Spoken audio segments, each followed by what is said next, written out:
الشهداء قادة معنويون. شان مصالحهم الأساسية، شغلهم كلهم شان المصالح، ما يفكرون عن المجتمعات، ما يفكرون عن أخوة الشعوب. سبب الفتنة هي نحللها الاجتماع الروسي والإيراني والنظام والتركي، هي اجتماع أساس شرعنة للدولة التركية بالمناطق السورية، اللي صارت اجتماعات اللي اجتماعات الثلاثي، هي كمان ما راح يكون له نتيجة.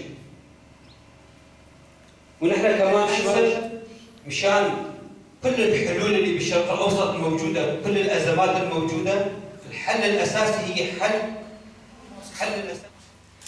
لازم يكون يطورون حالهم، يعني هلا نحن اقوياء عسكريا وسياسيا، لازم تكنولوجيا كمان نطور حالنا، لازم نعرف نتعامل مع اي حدا يتغلل ضمن وسائل التواصل، يصير يشك بالموجود. نحن نسكر المجال